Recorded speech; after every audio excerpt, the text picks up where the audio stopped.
I am here with Stephanie Sheh for DC Superhero Girls Hero of the Year. This property is going from the shorter form to now the larger animated film version. What kind of new opportunities has that given to you on this? Well, I think that the biggest thing is now we get to delve into like an awesome story. Before it was like scenes, almost like skits, and they were fun. You know, you got to learn a little bit about personality and stuff. But this is where we get a full story. There's a villain. There's twists and turns, and also with the shorts. Look, I mean, this is not even the full cast. Of the heroes, and so you can't fit all the characters into those shorts. And now with this feature length, you can have a lot more characters in it.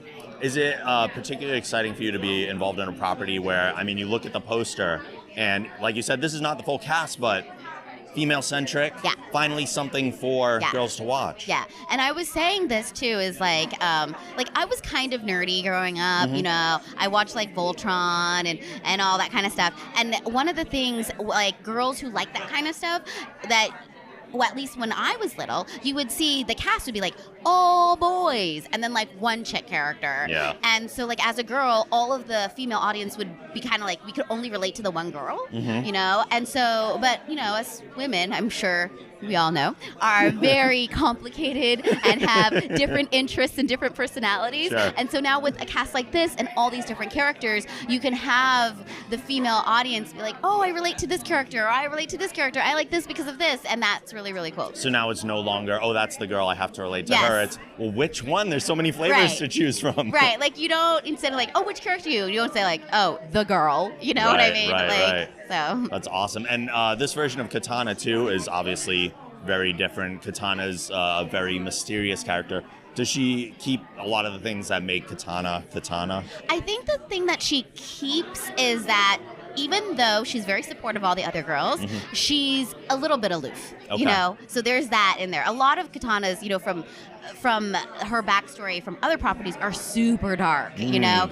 So, and that's all I would imagine would be post this because it's high school, you know. So they don't really touch on that so much, but she is very confident of her own abilities, and so depending on the situation, she can be prickly, but really deep down, she's supportive of all the girls. How does she get that in the school? No, look, what about this and this and this? They have a very loose weapons policy there. They have a trust. They're expected to know how to handle all their arsenal. Well, you know, I think a lot of the teachers are very qualified in case something happens. This is true. This isn't your normal school. Yeah, it isn't your normal school. And all of the students, most of the students, have a very good moral compass. So that makes it a little safe. Not that a villain won't come over and like brainwash someone or, you know. Right. Oh, you know, as they do. As they do. Awesome. Well, thank you so much for joining us. We look forward to the movie. Thanks so much. All right.